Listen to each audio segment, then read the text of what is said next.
All right, my upper level Spanish loves, this little mini lesson is for you. Excuse my rough handwriting. I'm trying to get this in before the baby wakes up from her nap.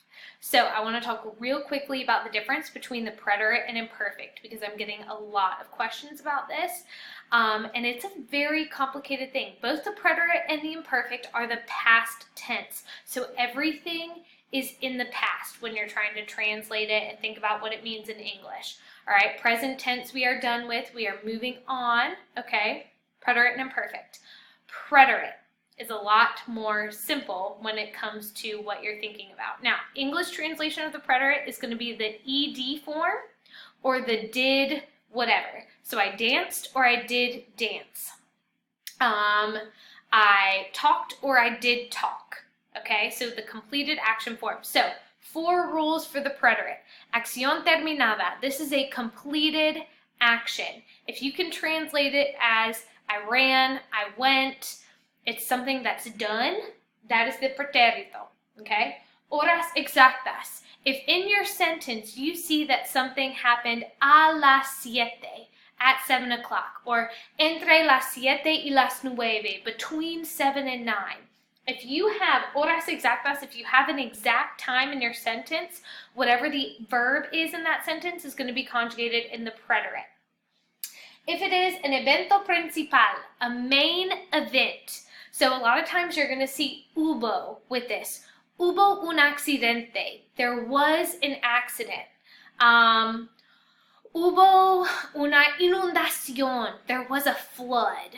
So a big event like that, a fire, a flood, a wedding, an accident, a hurricane, a lot of these are natural disasters, I know, but big events. Hubo, there was or there were.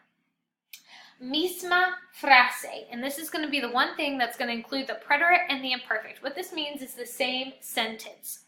You're going to have one ongoing action, and then the preterite action is going to interrupt it. And I'll use the same example for both. So, yo conducía, I was driving, cuando vi un accidente, when I saw an accident. So you have one verb in the imperfect, the ongoing action. I like to use these little symbols, a little wavy sign for the imperfect and then a slash for the preterite just because it's more definite.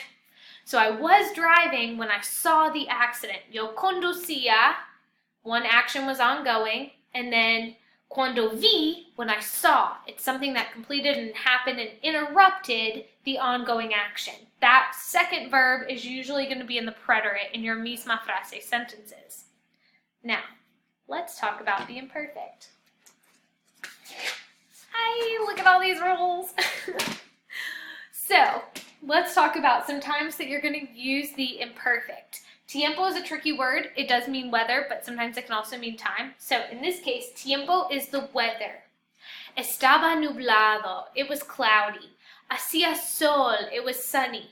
Anytime you're talking about the weather in the past, you're going to want to use the imperfect conjugation. So hacía, estaba. If you want to say it was raining, llovía. It was raining. Nevaba. It was snowing. Okay, so weather is always going to be in the imperfect.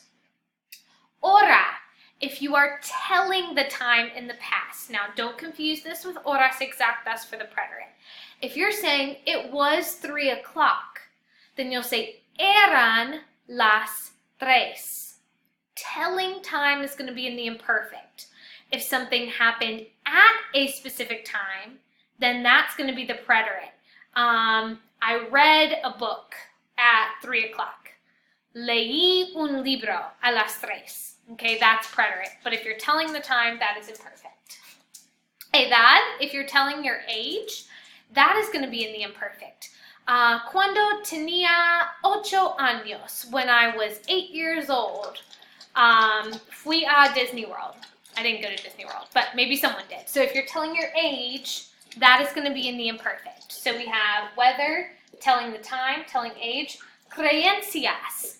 If you're talking about something that you believed in, or or you used to believe in, that is going to be in the imperfect. If you think about it, it makes sense because preterite is more completed actions or definite time frames. With the imperfect, a lot of times it's really hard to tell when you started believing in something. Are you done believing in it? Do you still believe in it? So creencias are always going to be the imperfect. Fecha, if you're telling the date in the past, if you wanted to say like it was the 3rd of April, era el 3 de abril, then you're going to use the imperfect. Verbo mental. Any mental verbs, you're going to use the imperfect. So if you wanted something, if you were thinking about something, if you were hoping for something, there's lots of mental verbs, I'm just kind of mind blanking. But anything that you do like in your head, it's really hard to give a definite time frame for. So typically those are going to be in the imperfect. Tiempo indefinido. An indefinite time frame. A lot of times there's not going to be a specific start or end for things. So if you aren't really sure, if it doesn't sound like it's a completed action and it could be something that was an indefinite time frame, you can use the imperfect. Sometimes that line is a little bit gray. Acción en progreso. If it's an action in progress in the past. She was knitting a blanket, or he was studying Spanish. If you can use that ing translation, an action in progress in the past, use the imperfect. Versus, she knit a blanket, he studied. That would be preterite. So it depends on kind of what you want to say.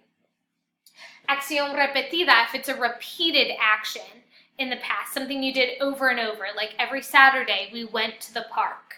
Now you may not go to the park anymore every Saturday, but since it was a repeated action in the past, you would use iba al parque. I went to the park, or I used to go to the park. So any repeated action, and a lot of times you'll have clue words for that, like on the weekends, every Monday, los lunes, stuff like that. Misma frase, again here, the imperfect verb is going to be your repeated or your ongoing action. I was driving, conducía, and then you have the interrupting preterite verb, cuando vi el accidente. If you're giving a description in the past, so if you wanted to say, oh, the house was red, or she was nice, or he was tall, you're going to use ser for those. Era or eran. Descriptions in the past are going to be in the imperfect. Hopefully that clears up a little bit of those questions for you, and hopefully this video didn't cut me off at 5 minutes. If you have any questions, please let me know.